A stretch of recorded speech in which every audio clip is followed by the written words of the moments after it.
I'm Abe. And I'm Jason from California Calisthenics, and today we're going to go through a handstand tutorial. Now, the handstand is a really tough move to learn, and it took us a long time to get. But today we'll be showing you the progressions and tips that enabled us to hold a 30-second handstand. Let's do it. Alright, here are 3 tips that we find very useful in doing the handstand. First, what you do with your eyes is important in any kind of balancing movement. When I do the handstand, my eyes are locked on one area or one object on the ground. They're not moving constantly. Second, the handstand is not a big strength skill. It's actually more of a skill that you have to develop over time. So we recommend just trying to do a handstand over and over so your body can recognize what it needs to do in order to maintain that alignment. And finally, the handstand is a really complex movement.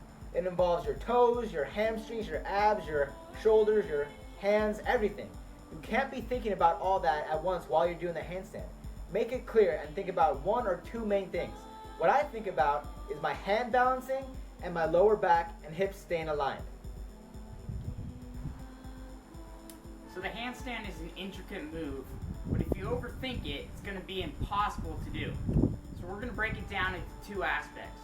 First of all, we're going to talk about your hands. And your hands are very important as they will help counterbalance you between falling over and falling back down to your feet. If you press through your fingers, it's going to prevent your feet from going over your head and keep your body in a nice line. Press through your palms, it's going to do the opposite. It'll prevent your body from falling backwards and keep your feet above your head and in line. Let's start with the hands. Look at Abe's hands as he's got his fingers spread to create more surface area. Now, as he presses up into a handstand, the first thing he'll do is press through his fingers to prevent his legs from going over his head. From here, he's going to be in constant balance between pressing through his fingers and his palms to prevent his body from falling down or over his head. Let's look at his hands.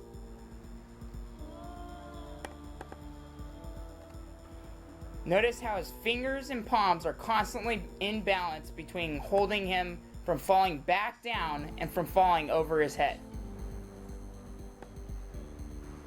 Again, here's another close-up side view of Abe's hands.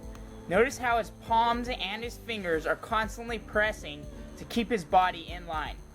This could also be used as a progression against a wall to help build those muscles to help sustain a straight line. Alright, now onto the lower back. Now, doing a good handstand is all about finding your center of balance and distributing it over your hands. That being said, we as humans throw a lot of our weight in our hips. And so here at California Calisthenics, we stress the lower back as a means of controlling that weight from falling over your head or down to the floor. Let's get started. Now let's look at some failed attempts at the handstand with careful scrutiny to Jason's lower back and hips. As you can see, as he gets into the handstand, his lower back and hips are tight and solid and uniform. However, when his lower back gives way, that allows his feet to fall over his head and he loses his form from his handstand.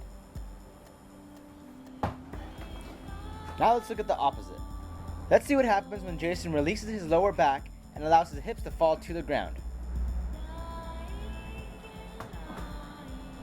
As you can see, it's important to maintain a tight low back and tight hips in order to maintain a rigid body so your hands can balance your center of gravity and prevent your feet from falling over your head or back to the ground.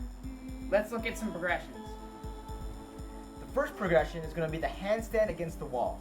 This is a great way for strengthening your shoulder muscles as well as maintaining a proper form while doing the handstand. It's going to look like this.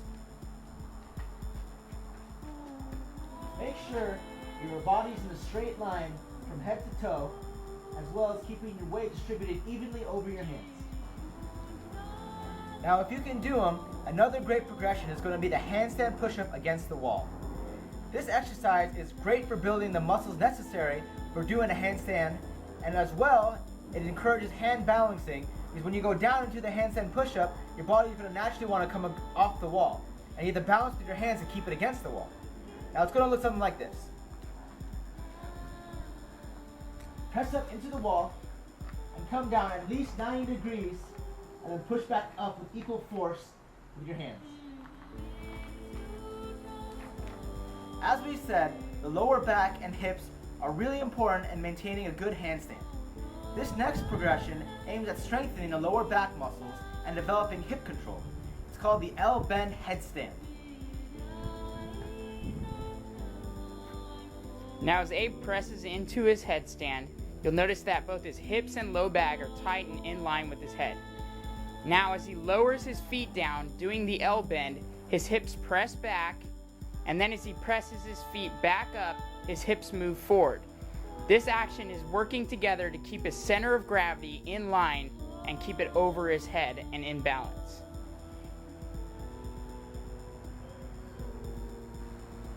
Now, with most calisthenics moves, straddling your legs will make the move easier, and the same goes with the handstand.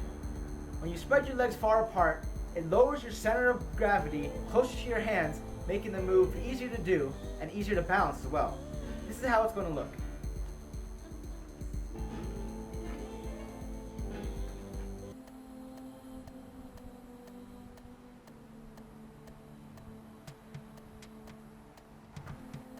Alright, and here ends our handstand tutorial. Now the handstand is a really frustrating move to learn, and you're going to want to give up. But like a baby learning to walk, you're going to have to try this move thousands upon thousands of times, and eventually you will find success. Again, we're from CaliforniaCalisthenics.com. Check out our website, like our video, and subscribe to us on YouTube. Thanks for watching. Thanks for watching.